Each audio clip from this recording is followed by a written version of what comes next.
Hi, welcome back to Central Line. I'm your host, Dr. Katie Berlin, and my guest today is actually here for part two of a two-part series that we're doing with a team that did some really amazing work in their practice. The first episode was the practice owner and a member of his team talking about some really cool work that they've been doing to get through the last couple of years intact, which I think is just a feat in and of itself. And our guest today is Helen Beaman, who has been an integral part of that journey with this veterinary team. And she's got some really good insights that I think pretty much anyone in the veterinary world can benefit from. So Helen, welcome to Central Line. Thank you so much for joining us. Thank you for having me. Helen, would you mind just giving us a little introduction to who you are and how you came to be here? Sure. So my name is Helen Beaman. I am a licensed clinical social worker within the state of Oregon, and I got my Bachelor's of Science from Oregon State University, which also has a great veterinary program. And my focus there was human development and family sciences, and so that's where I started. And then over the course of time, popping in and out of different jobs within human and social services. Also a lot that was unrelated where I just grew up and got life experience. I decided to go back to school and I got my master's of social work from the University of Southern California, and that's what allowed me to get into the career that I'm in today, which goes by a lot of different names. But in my current role, I'm considered a behaviorist or a psychotherapist. We put the word psycho in front of everything we do just to keep it exciting. So I work in different primary care settings as part of an integrated behavioral healthcare model so that we basically augment through mental and behavioral health practices whatever people are working on to improve quality of life or manage complicated medical or health situations. That's really neat. I love that that sort of description of a more holistic approach to health, and I'm using holistic in the way it's meant to be used and not in a woo-woo way.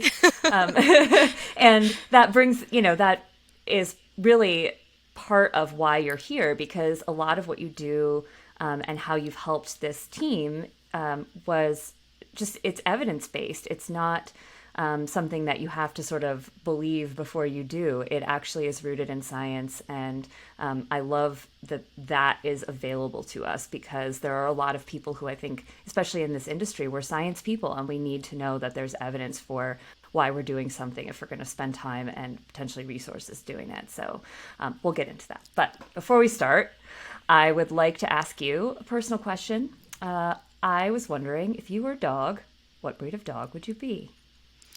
So I did put a lot of thought into this, I love and that. It's very which is important. which is a gift and a curse. So I just recently, over the last couple of years, became a wiener dog enthusiast. I only have one that I got from the Oregon Dachshund Rescue, so shout out to them.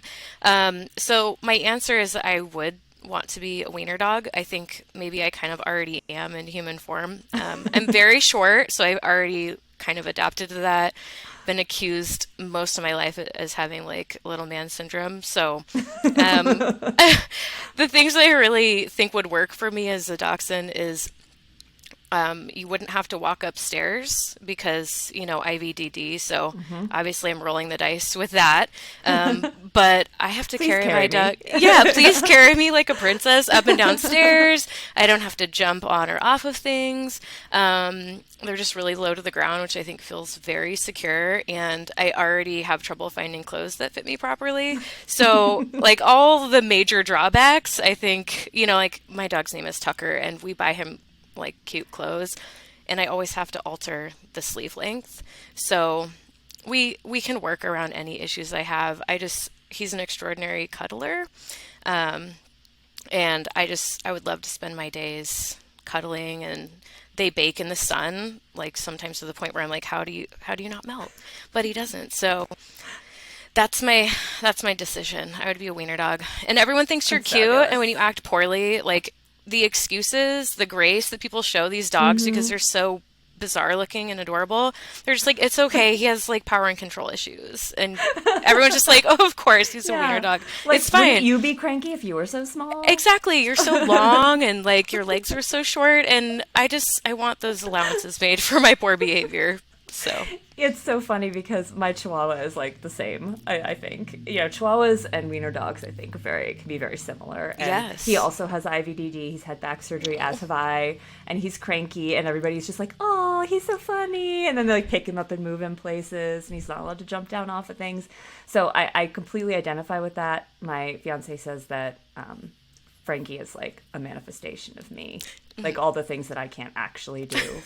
Frank can do and get away with. I totally get that. I also love, like, everybody listening and watching has to love you now immediately because you alter your dog's clothes.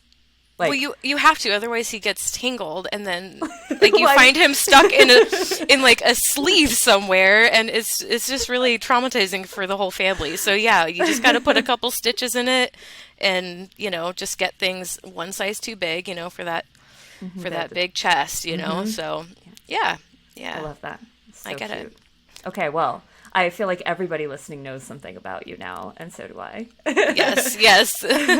So the team that we talked about that I mentioned at the beginning is the Grove Veterinary Clinic team in Oregon, and the practice owner is named Charles Hurty, and he and his team member Alana were on the podcast. Actually, we're going to air this episode right after that one, so it will have been last week that it aired, and Charles wrote to us here at AHA at the podcast email address and just told us his story.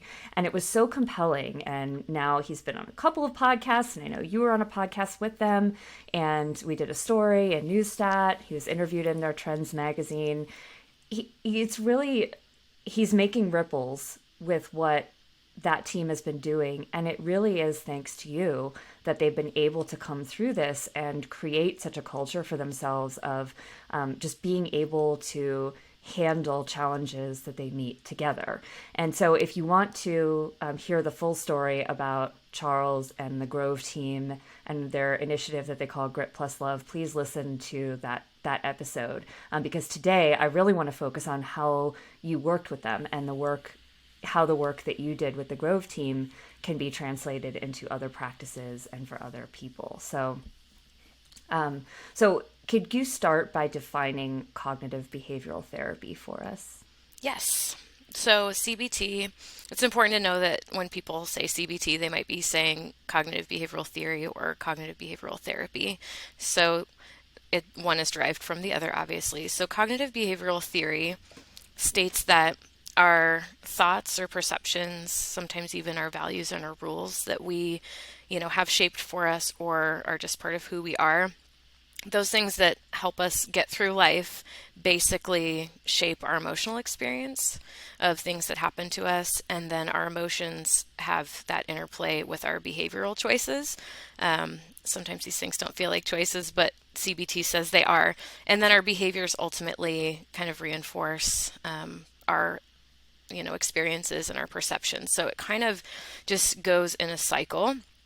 And so cognitive behavioral interventions draw on one of those kind of general three components of thoughts or cognitions, emotions, and then behaviors. And so one of the first things I usually do with people to help them understand is I draw three bubbles, and I'm a terrible illustrator, so everybody's fortunate that they don't have to deal with that with me today.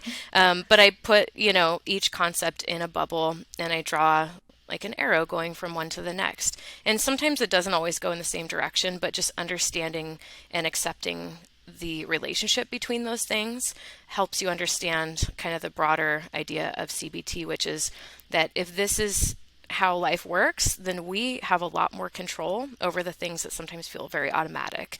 Like thoughts can feel very automatic, but they're generally based on things that we've learned or ways that we've just adapted from our experiences. And in turn, our emotional responses or our perceptions of things also get really shaped by those things as a reaction. And then that in turn generally has an impact on what we decide to do or what we decide not to do as far as behaviors. And so we can change our emotional experience by adjusting any of those other factors. And so I just like that, the concept is so straightforward. But basically that's what CBT is understanding the interplay between those things so that you understand the reason why we would do any of the skills related to cognitive behavioral therapy. That's really, I love how you put that because it sounds like a big part of CBT is really figuring out or just deciding that you have control, you have some control, that your behavior is not completely out of your control, even though the things that happen to us can be completely out of our control. And we had a guest on who had written a book about toughness and resilience and what true toughness and true resilience really looks like. His name was Steve Magnus. And he was saying that one of the things that it's very difficult for us to do is be resilient and feel like we have the ability to keep going when we don't have any control. So I like the idea very much that if we're in control of our behavior, that we always have some power in a situation, even if we can't control some of the big things that happen. Exactly. I think empowerment is a huge thing, and empowerment isn't just solely tied to cognitive behavioral interventions, but I think many of us, and I'm talking to all the people in vet med out there, we're perfectionists or, we're just maybe a little bit too smart for our own good. And Yeah. so we just really get stuck in our own heads. And that's what CBT highlights, which is sometimes a hard thing for people to accept, is just how much of our own distress we're responsible for. And once we can navigate that part, I think we shift very quickly into empowerment, right? It's kind of like if you've ever seen that meme that says, relax, everything's out of control. Yeah. Or nothing's under control, right? And it's just Yeah. like that feels really scary Yeah. to people. But if you can accept that and then just reach for the things that you do have control of, I think that is a really powerful tool. Yeah. Love that. And as you're talking, I'm thinking about a lot of parallels to another conversation that we had about mindfulness and meditation. But CBT is not the same thing, right, as mindfulness. Can you talk about how those things might be different as we define them? Sure. And I would actually say that mindfulness practice is very much a part of CBT. It aligns with the ideas of CBT. And I think it's really important you use the word holistic. And I think just like with anything, CBT has so many different facets and so many different areas that have their own sets of tools.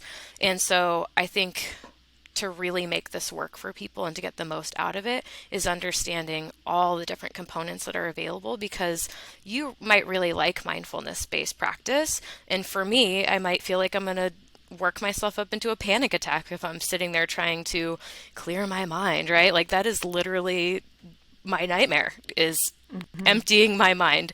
And so I Yeah. always kind of joke around with people in session, but really it's true. Like you just get to adapt the skills to meet your needs and whatever makes sense for your brain. Sometimes we have to like do what feels really, really, opposite of how we think or how we feel. And that's the parts where we're actually like doing some really good work and there's stress there or distress there because we're about to like make it better.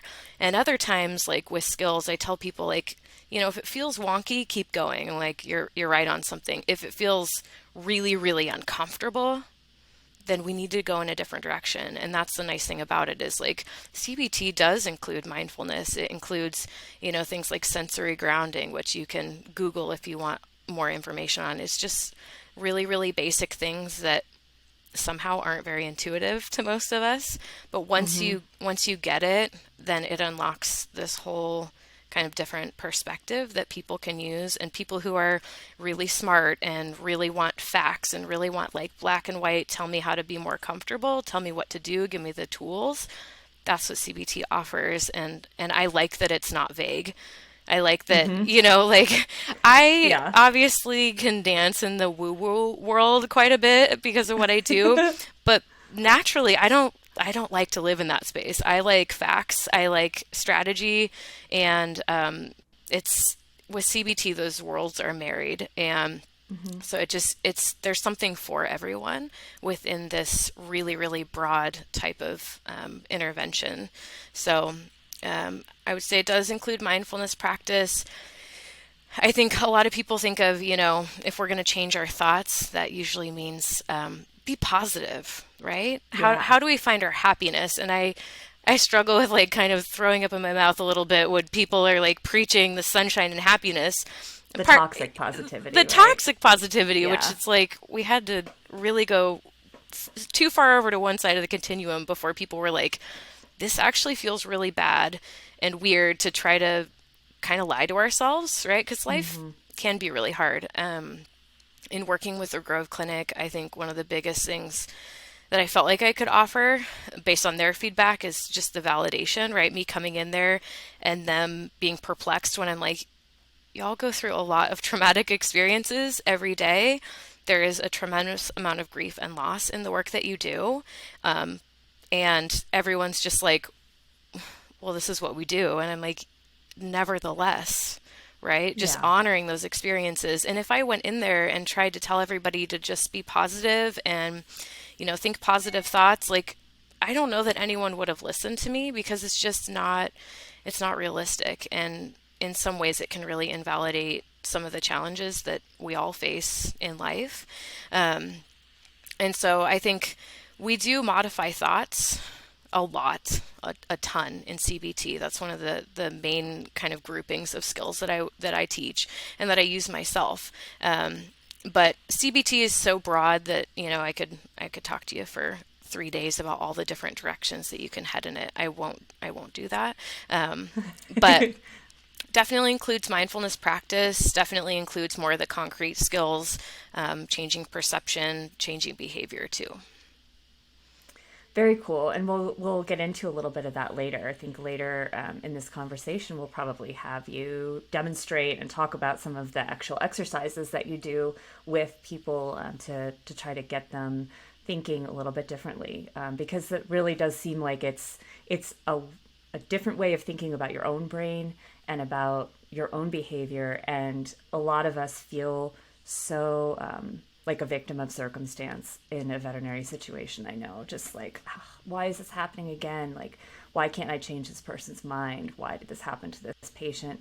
And we can't change any of that, but it is nice to know, to feel like there's something we can kind of grab onto. Now, is CBT, is that like a style of therapy? Like, as a therapist, do you solely use CBT to help your clients, or is it like a tool in a toolbox? So CBT is considered like a theoretical orientation, is like the nerdiest evidence-based way of putting it.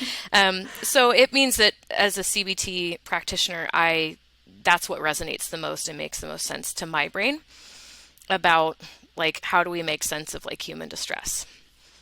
And so most of That's the the big question. yeah, yeah, it's a big question, and a Yeah. lot of therapists go around and they'll say like, oh, I use a very eclectic model, and like a psychologist that I worked with very early on in my career was like, hey, don't be don't be that girl that says you're eclectic. Like, you got to figure out what really resonates, what makes sense, have a primary modality that a lot of different things are derived from, and then use the other stuff as more of like an ancillary way to either gain insight or give people validation, things like that. So primarily I practice cognitive behavioral based interventions, which, like we just covered, really can include so many different things. And then within CBT, like, there's problem solving therapy, there's solution focused therapy, which I think is really amazing. That theory really talks about like working with people where they are, but having them draw on past ways of coping, which I think is very empowering because a lot of us forget how much we've been through. And so Yeah. I think it's like before you get out there and you're like, oh, I'm an expert and I'm going to teach you how to like be more psychologically flexible and comfortable in your life. It's like, why don't you ask them what they're already really good at, what they've used before, and then build from that. Not only does it help you align with the people that you're working with, but it reminds them of one of the most important things, which is you probably have everything that you need to be more comfortable in life. You just have to kind of maybe shine it up or modify it a little bit, grow it up a little bit.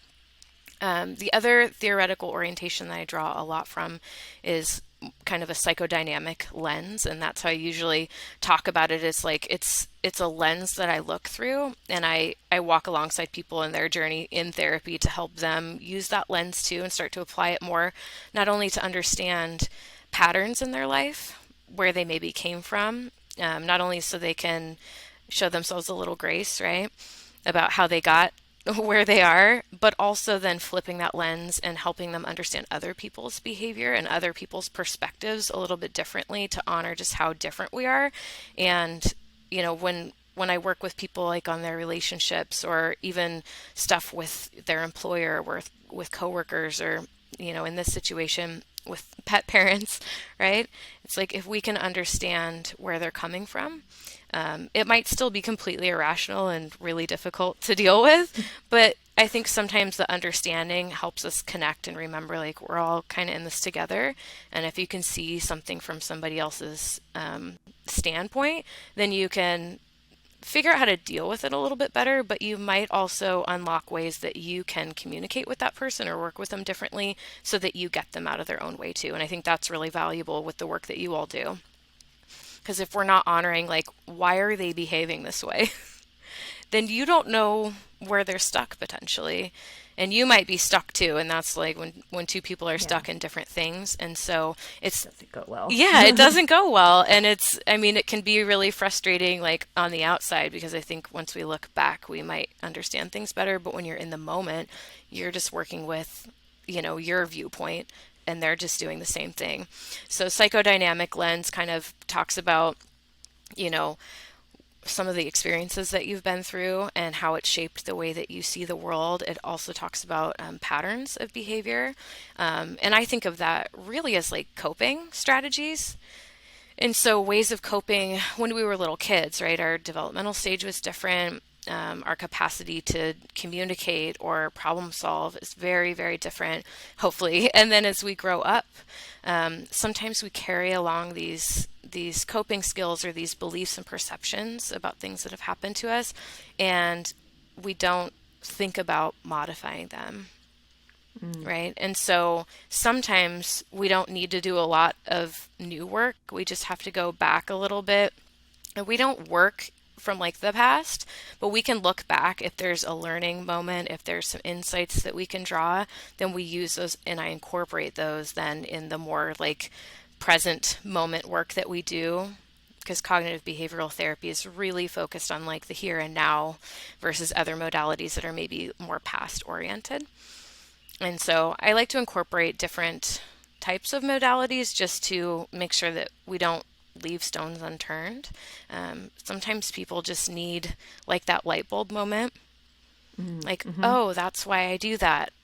Or, oh, I do that and I didn't realize I was doing that. I was getting in my own way because I'm afraid, or because I, don't have that skill or don't have that perspective. And so it's really just kind of starting where people are and then building the skills based on what they're already good at and what fits best with what they're willing to try and what suits them the best.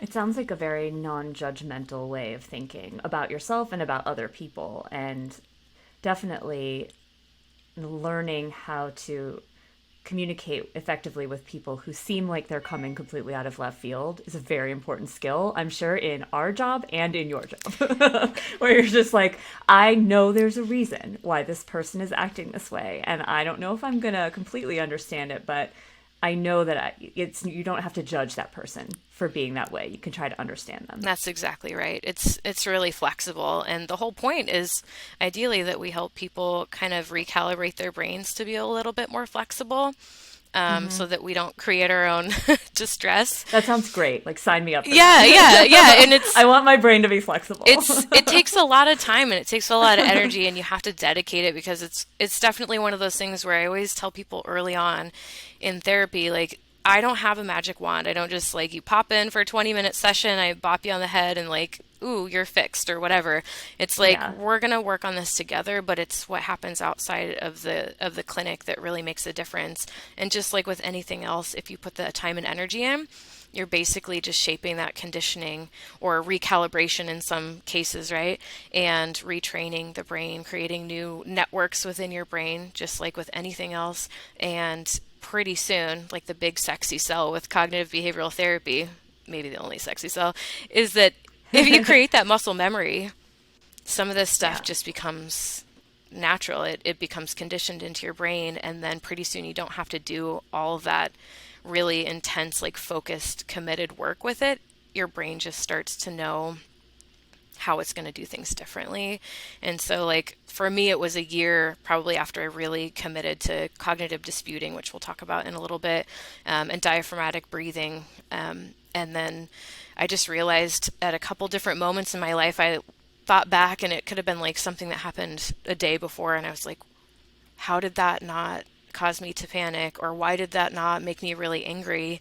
Or why did Yeah. I not have a panic attack at all? And I could reflect back and I could kind of track down in my brain, like, oh, you disputed that. And you were able to just immediately in the background figure out why we weren't going to be so set on it's either this or that, it's either black or white, it's wrong or right, which is where I live naturally in the way that I think about things.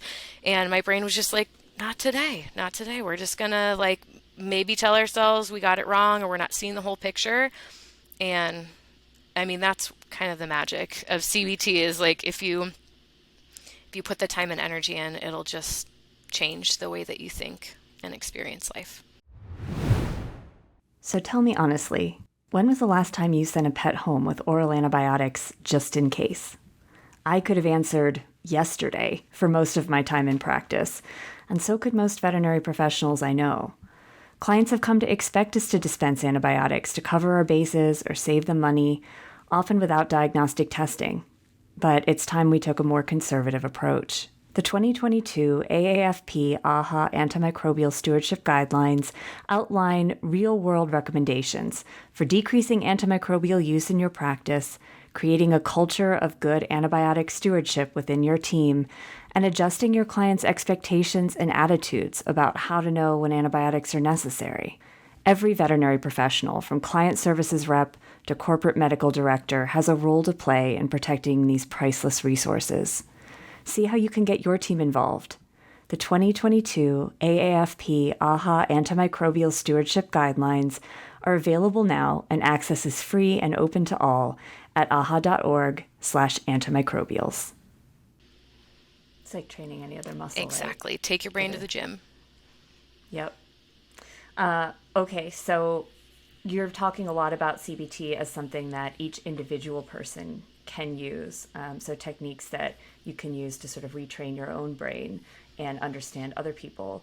Can CBT also be more of a practice that applies on an organizational level, or is it limited just to work that individuals can do themselves? So CBT can be anything and everything that you want it to be. It can be scaled up or scaled down. And I think Grove is really a great example of how it can be used more of on a macro level. So all of those individuals that came and listened to my talks and did the things that I offered them, they each are on their own journey. They're each applying the skills probably in a very unique way, even though they're doing all the same like tools. And then together, whether we like it or not, all of their brains are talking to each other. All the animal brains in that clinic are talking to each other too. But all the brains are just talking to each other. So if you have Charles floating around in the morning and he's having a great morning, he did some diaphragmatic breathing, he's getting ready for that surgery, whatever the case may be, and maybe his tech is just like, didn't sleep well that night, or maybe had too much caffeine, not enough caffeine, and her brain's a little bit jittery, right? So just them being together, one brain can really kind of toe the line a little bit and speak a little bit. The other thing too is that the way that they're using the skills and how connected their team is like one person might notice that the other person's getting stuck or, in some situations like really frustrated. And if that person can catch it, and they're all very connected, I'm sure you could tell that it's just, they're a family more than anything. They rescue each other, right? And they'll just be like, oh, that situation was not ideal. I don't know if they popped that joke. Yes, like that is their favorite thing. Yeah. It's not I always ideal. tell them, like, you guys, if you want me to be the butt of your joke in the clinic so you can get through your day, like by all means, that's for free. And so I think helping each other, right? Sharing the tools or just reminding, like when one brain's stuck and the other brain can be like, I'm not stuck right now. Like, I think I can offer Mm-hmm. something, and it can just be a phrase that they learn together, okay? Or the glitter globes that they made together. I mean, there's physical tools around the clinic now that they can do with the only rule, the glitter globes, is that you don't throw them at people, you know? These are very accessible Yeah. tools. And so again, like it can be on any scale. It just depends on like the level of commitment. And I think it's really important to, because there's such huge diversity within CBT, all the different skills, all the ways that you can put it into practice, making sure that you have a wide range of things so that there's something for everybody. And if you're like, you know what, I probably should do diaphragmatic breathing right now, but I am too mad, right? Yeah. What can you do I did instead? that recently. Exactly. It's like we all Yeah. want to be that super woo-woo person that like can just like have a little zen moment and find a unicorn floating around in a glitter globe, but we got to be real. It's not always that pleasant. And so I think Yeah. being able to be like, I want to do that, that's not available to me right now. What can I do next? And sometimes, like even for me, I use this stuff every single day in my life, and sometimes it's really messy, but I know that like I have pretty much endless ways that I can put something into practice. And so I think the larger scale is at a vet clinic, right? With everybody kind of understanding the premise of the model and then figuring out ways that they've all adapted these skills for themselves. That is such a great image of like all the brains in the clinic talking to each other because they do whether you want them to or Yes. not, right? Like somebody's mood can bring the whole place down like really Yes. fast. And I really love that so much. Like first of all, it makes me think of the Borg, which is like a bad Yes. image, but also like in the best possible way. I feel like this is nerd speak to like but I feel like that image of just sort of okay, maybe the organizational level is that all of our brains that are working so hard every day to make sense of what's going on around us get plugged into this big machine that is our team, and then whatever the strongest emotion is or the strongest behavior is going to influence all the other ones. And thinking about it that way makes you maybe think twice before popping off or deciding you're going to indulge yourself and like Be in a stink have a mood. really bad Yeah. day. Yeah.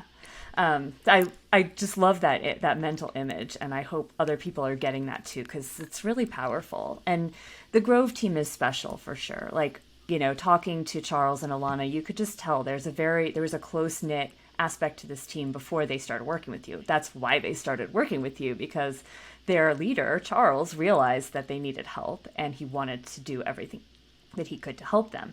But I'm just thinking about little teams within a vet clinic, even if leadership's not on board with creating a culture that includes some of these CBT techniques, like maybe the front office team could help each other. That's a mini brain there.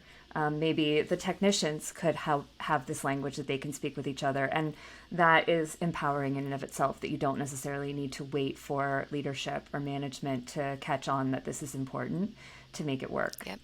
Really love that. Okay, so would you be willing to talk about some of the specific exercises that you taught the Grove team, and walk us through how those work? Yeah. So I think the first thing to understand is I kind of separate skills for people just to keep it simple in the beginning, into two categories. So one is based on skills that will help you feel more comfortable physically or physiologically, right? Because the stress, not only when we're cranky, but when we're really anxious, when we're sad, all of those things can take a physical expression. And when we're in fight or flight or freeze, right? We all understand animal behavior, and that's us too. So thinking about what you see in a scared dog, right? And remembering that we are pretty much the same, right? Like our brains are almost identical. Yep, and my pants are always too long. So My sleeves are always too long. So remembering is like, how well does a dog follow directions or do what it needs to do when it is afraid? A lot of dogs and cats, and I've even seen in my birds at the house, they won't even eat if they don't have the rest of their pack around, right? Because they're vulnerable. And so just This is not my problem, just so you know. I just always thought it was weird. My Maine Coon would wait for me to eat his dinner, and he would come over and just start chatting when I would get home from work, and he would start eating. And I was like, how does this make sense to me, right? Because I'm always looking at behavior, and I was like, because you're vulnerable. You're vulnerable Yeah. when you're eating, doing certain behaviors, but also if you're stressed out, we are not designed to do a lot of other really important functions like thinking, remembering what we're doing, communicating well. And so I want to give people those tools first because if I started out with like, oh, do cognitive disputing or change your perception or change some language, make it more neutral, those things aren't going to be very accessible to people if they're in a stress response. And so we want to first have a sense of mastery with whatever types of skills work well for each person so that they can basically hardwire in through that muscle memory an on-off switch to get themselves as quickly as possible out of a stress response so that you can have all those other really valuable parts of your brain come back online. And so once people learn those skills, then I take them into like the other bucket, which I think of as cognitive skills, where we're going to really start doing kind of the hardwiring with thoughts, language, all of those things. And so there's two main skills that I really like for the physiological side of things. One is diaphragmatic breathing, and the other one is sensory grounding. So sensory grounding, did they talk about the glitter globes very much? I don't think so, no. Okay, so they did like a little craft make and take at the end of one of our talks, and we just got little plastic jars, and they filled them with water and hand soap and a little bit of glitter with something significant or like special that they could find once you swirl it up. And so the sensory grounding really just looks at using your senses to distract whatever other thing is going on at the time. Because you really can't be mad, you really can't be anxious if your brain is working really hard to find like this glitter unicorn in a whole swirl of glitter. Okay, just that tactile thing too is shaking up the glitter. You can hear the glitter. We don't usually eat the glitter, so we don't do that particular sense, but you can ground yourself with any object. My cheesy joke is like you can just get a ball of dryer lint. And you can ground yourself with that. So find an object. You can look up sensory grounding online and it'll take you through the most basic one, does like a 5, 4, 3, 2, 1, where you're using all your different senses and you're keeping track, you're counting, right? Name 5 things you can see, and you're just describing and you're engaging all of your senses and your focus within your environment around you. And so if you're really getting into it, you're not going to be able to do anything else. And when people first start that skill, like many of the skills that I offer, you'll get pulled away from it. If you've ever tried to meditate, do a lot of mindfulness stuff, and you're anxious, which is probably why you're doing it, you're going to be pulled away from the skill. I always tell people, don't be frustrated with yourself. Just honor that you got pulled away. You're human. Bring yourself back to the skill. And some days, especially when you're new with these skills, it's going to feel like you were more pulled away than you were doing the skill. But pretty soon, if you keep practicing, it'll just become kind of second nature to you. So the sensory grounding is one. We won't spend a lot of time on that just because there's so many different variations that each person can find out what works for them, and there's a lot of information online. Diaphragmatic. I really want to make a glitter globe now, though. Yeah. So I think everybody should do Yeah, that. so the only problem is like, especially for anybody who's more like aquatic animal stuff, is like I heard that glitter is bad for our environment. So sorry about that. You can put probably a lot of things in a glitter globe though, so it doesn't have to be glitter. Yeah. Or you can do We should dryer make lint. biodegradable glitter. Yes, yes, It doesn't have to last forever. exactly, exactly. Dryer lint. It's not as It's cute. not as but cute.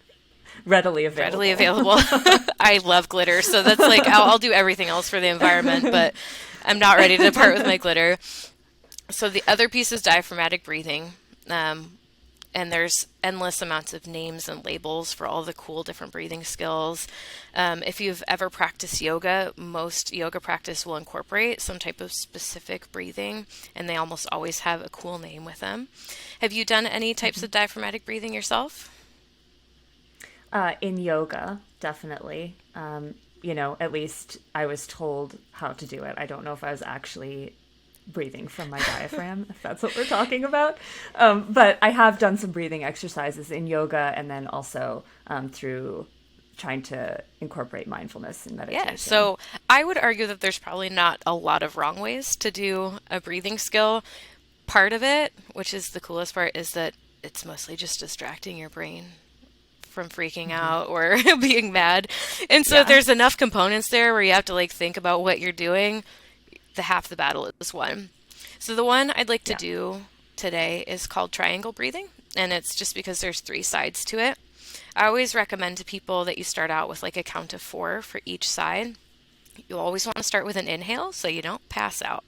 Although if you pass out, you probably won't be too stressed, so kind of works, but like not ideal. I don't know. I passed out in the vet clinic one day, and because it was pain, actually, it's a Oh whole no. other story. But the vet tech who saw me fall over, I think was pretty stressed out. So I don't recommend Yeah. that because it might be easy on you, but it's not going to be easy Your on the people peers will around you. panic. Um, Yes. so that's the big part is like start with breathing in first. And if you have any kind of breathing issues, asthma, anything like that, the thought of long COVID came to mind, which is so bizarre that I'm now working pandemic-y things into my spiel.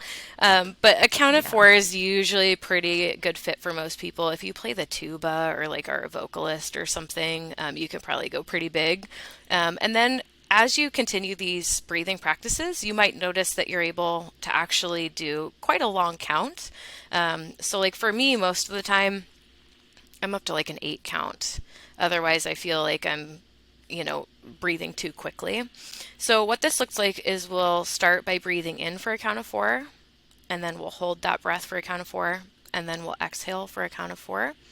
If it's okay with you, I'd like to take you around the triangle twice just so that you can get a little bit more of a vibe for it without spending a lot of time on it. Are you ready? All I'm right. ready. Go ahead and breathe in. 2, 3, 4.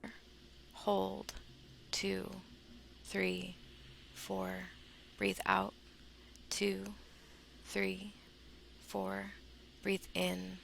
2, 3, 4. Hold. 2, 3, 4. Breathe out. 2, 3, 4. It feels nice. And I noticed doing it too that it's the hold that really matters for me Mm-hmm. anyway. Because I feel like we're told sometimes like breathe, like take a breath. But the holding is what really makes you concentrate and like come into your body because you can't just hold your breath for that long without thinking about it at all. And yet at the same time, I feel like when I do that, I realize I've been holding my breath all day. Yeah. Like I've been just breathing from here and not from Yeah. here.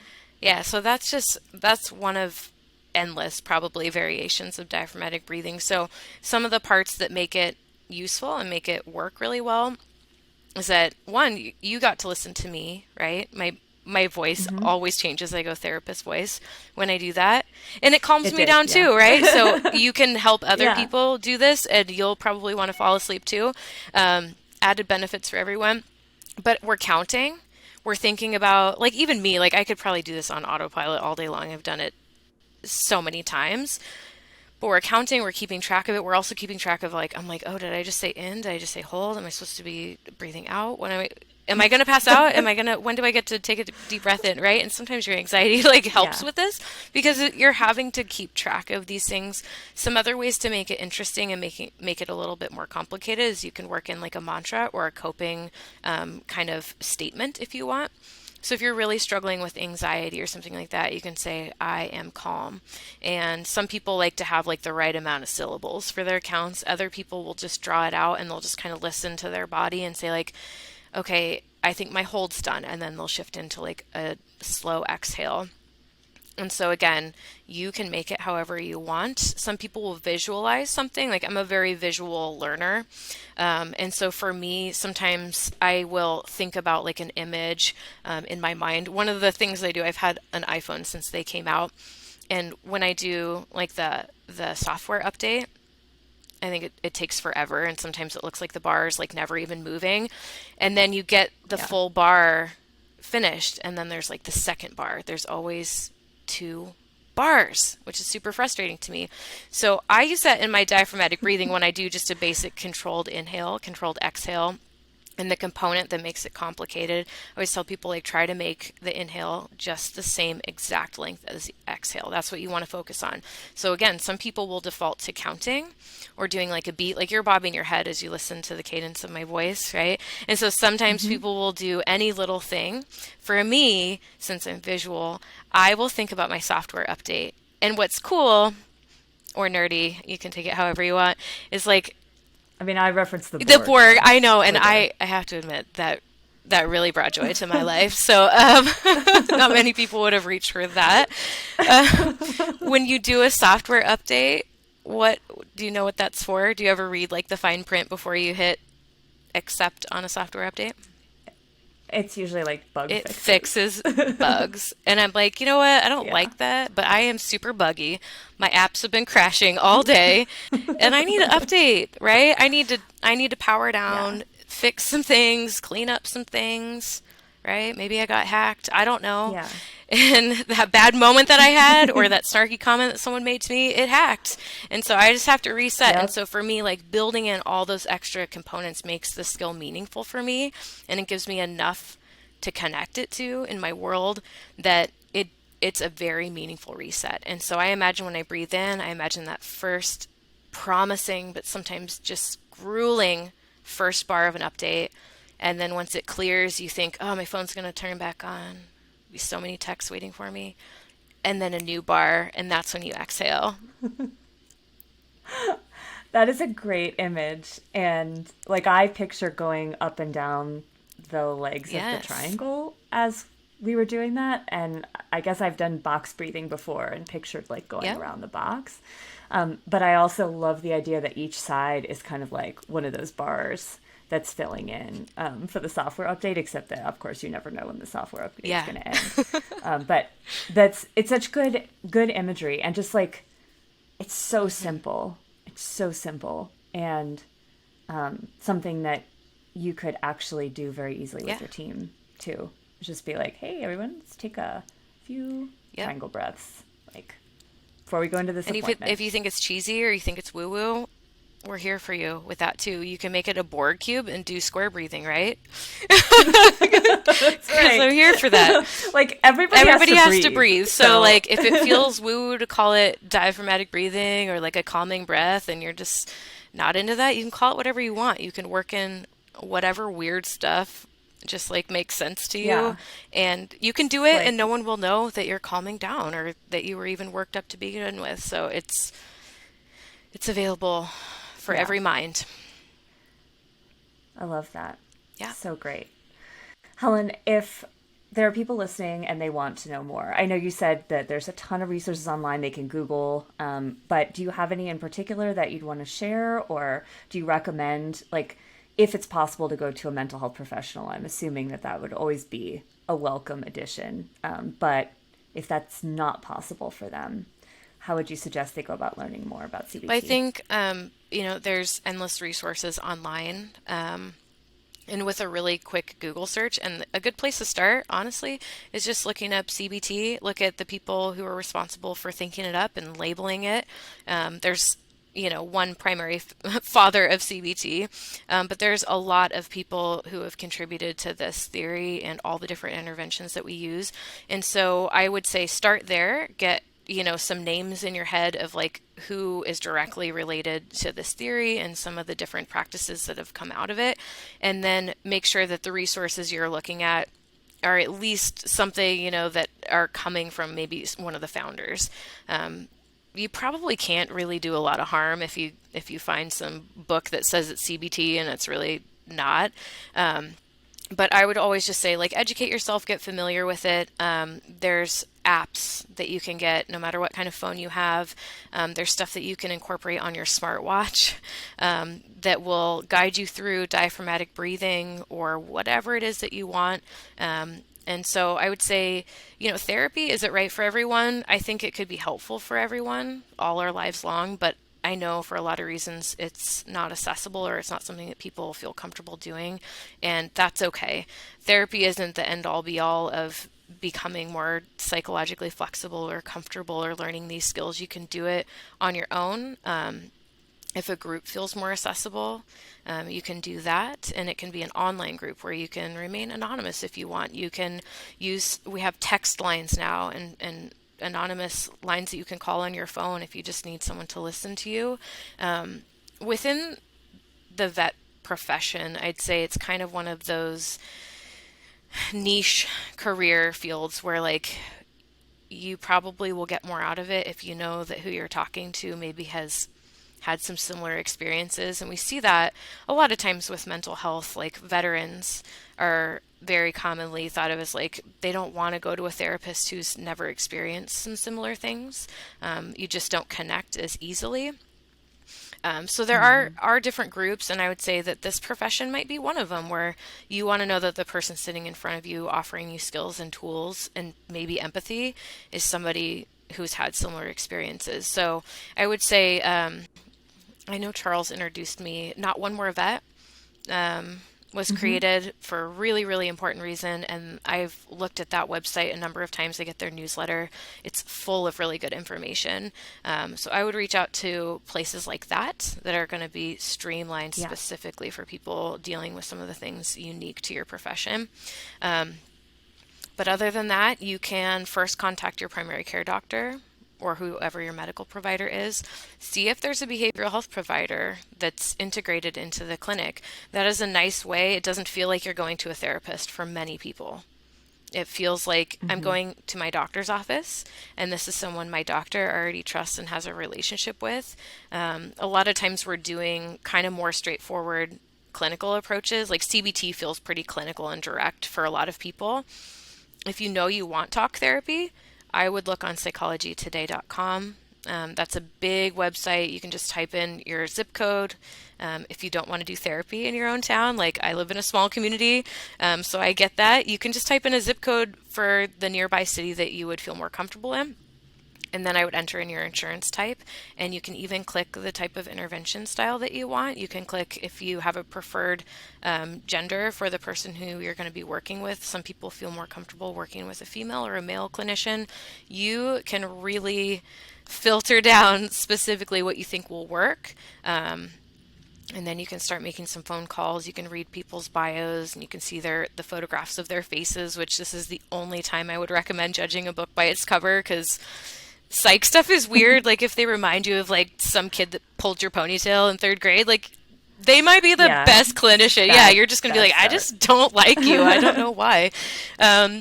So just do whatever is comfortable for you. The biggest thing is like just knowing that if you're struggling with anxiety or depression, if you're having thoughts of suicide, that is not a way to have a good quality of life. And it doesn't mean that you're broken or that your character is flawed or that you're, ill. It just means that you're going through human stuff and you deal with a lot. And that to me is like, would you want anybody else that you know or love to suffer when there's so many resources out there to feel better? I was thinking about this last night, and I was thinking like, okay, how could I kind of like gently peer pressure someone in this profession to like take better care of themselves? Because most of the people I've met in this profession are like really stubborn, perfectionists, like give me the facts, right? They don't want woo-woo stuff. And so I'm like, how do we make this something that feels accessible? And so I thought about like if a rescue pup came into your clinic and it was sad or scared, like would you just be like, dog really just needs to grow up and like just tough it out, pull yourself up by your bootstraps? I don't like, no, you would get maybe a weighted blanket out. Like we got all the woo-woo things for dogs now. Prozac sometimes is necessary. Like I have a wiener dog. Yep. Better living to Exactly. chemistry is a Like, thing. my wiener dog has had a lot of traumatic experiences, and I didn't want to be the mom that was medicating, but we did that for a short time. We leveled out some of that brain chemistry while we were working on behavioral changes, and my dog is, riding free. He doesn't use any antidepressants now, but we use them as a tool. And I would just think like if you cannot imagine doing these things for yourself because it makes you feel like weird. Think about what you would say if somebody else came to you and said they were struggling with the same things. Would you tell them to get over it, or would you want to help them and try all the tools and things that are available to help them be more comfortable and healthy? I mean, the main thing comes down to is like if you want to stay in your profession and you want to be able to do that your whole life long, you're going to have to make self-care. You're going to have to make mental health like just as much part of your daily routine as everything else, because it's just too Yeah. hard to get through it without making yourself a priority. Yeah. All of that. Yeah, all Mic of it. drop. Because we, yeah, we are historically very bad at that in this profession. And sometimes creating a little bit of distance between you and the decision, as Steve Magnus also said when he was a guest, that mental picture really helped me, is like stepping back and saying, okay, this decision is about a person, not it's about Katie, not it's about me, but rather what would I tell my friend Katie in this situation? And almost always it'll be the right Yes. advice. And then we'll be like, oh gosh, I absolutely would never have made that decision for me. And that's a little bit sad, but also it's a fixable It's a problem. it's a lot So human though. let's go for the Yeah, problems yeah. we can fix. Yeah, It's a it lot really is. human, Yeah, it's a, especially for people yeah. who So, are healers and people who practice medicine, yeah, and we often don't reflect that same courtesy and grace and understanding and problem solving lens that we use for everything else we do in a yeah, day.